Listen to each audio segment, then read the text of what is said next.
inyo. Salamat po sa Diyos. Salamat sa Diyos. Alright. Ngayon naman, kamustahin naman natin ang ating Mobile Dental and Optical Clinic. Number 2 na ngayon po ay nasa Barangay Mangandingay, Cabarugis, Quirino. Naroon po si Sister Sheila Magno. Good morning po sa inyo dyan, Sister Sheila.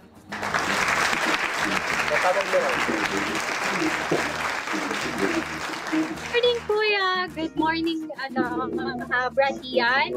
Mula dito sa Barangay Mangandingay, Cabarugis, Quirino ay live tayo upang maghatid ng libreng serbisyo dahil hindi nagpahadlang ang ating Mobile Dental Optical Clinic number 2. Kasama ang ating mga staff na maghatid ng serbisyong optical, dental at iba pa. Dumating kahapon ang mobile clinic sa kabila ng sama ng panahon na nararanasan ngayon sa Norte. At narito po ang ilang update para sa nakapag-avail na ng ating services.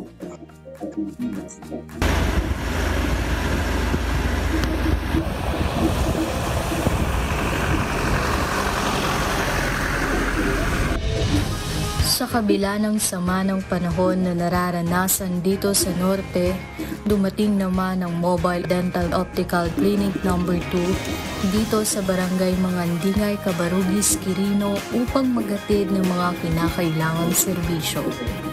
Ang klinikang ito ay naglalayong magbigay ng libreng konsultasyon sa mga kababayang nangangailangan.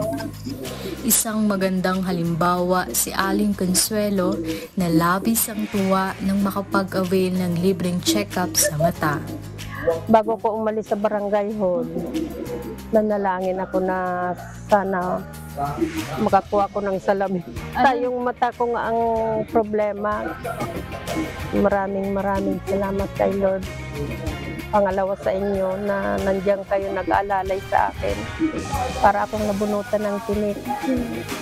Kasama rin sa mga serbisyong ipinaglingkod kahapon at patuloy pa ngayong araw ang libreng dental check-up, bunot at cleaning. Pasalamat po ako sa Diyos dahil na sa awa ng Diyos maalis na yung sumasakit ng ngipin ko at wala nang sumikir. Nagpapasalamat po ako sa MCGI kasi nakakatulong po sila sa mga nangangailangan ng mata. Kaya yung pagpapabunot ko ng ngipin para mabawasan po yung mga nangangailangan ng tulong. Ang pagdating ng klinikang ito ay hindi lang isang serbisyo, kundi isang pinagmulan ng pag-asa ng ating kababayan. Nagpapatunay na kahit sa kahirapan, may kalutasan at pagmamahal na naghihintay, na sa bawat ngiti at pasasalamat, nagpapakita sila ng tiwala sa mga tulong na dumarating sa kanila.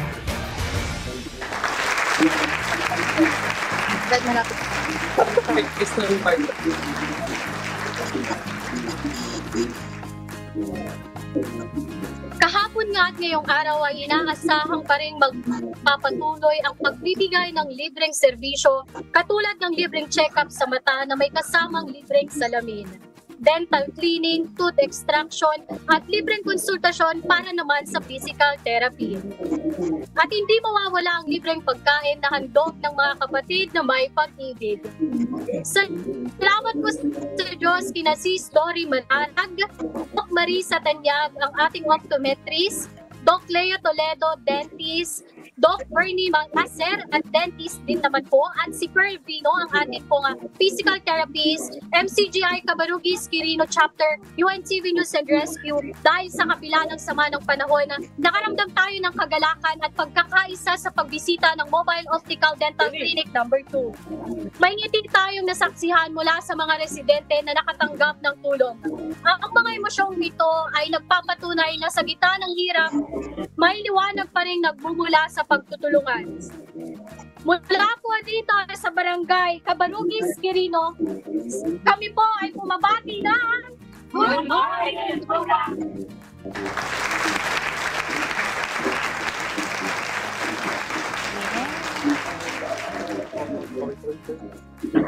Alright, maraming salamat sa Diyos, Sister Sheila Magno, dyan po sa Cabarugis, Quirino. At syempre, ang atin pong Mobile Dental and Optical Clinic, ang atin pong unit number 1 ay nasa Barangay Poblacion, Santa Catalina, Negros Oriental. At ang atin naman pong unit number 2 ay nasa Barangay Mangandingay, Cabarugis, Quirino. At ang atin pong Unit 3 ay nasa Tinago Road, Barangay Matabao, Buena Vista, Agusan del Norte. Kaya sa mga kakababayan po natin, sa mga kapwa-tao po nating nangangailangan ng kanila pong dental needs, optical needs, ay punta lang po tayo sa mga areas na nabanggit po natin. At libre po yan, wala po kayong babayaran. Kahit na bumabagyo, Ian, no? Tuloy-tuloy pa rin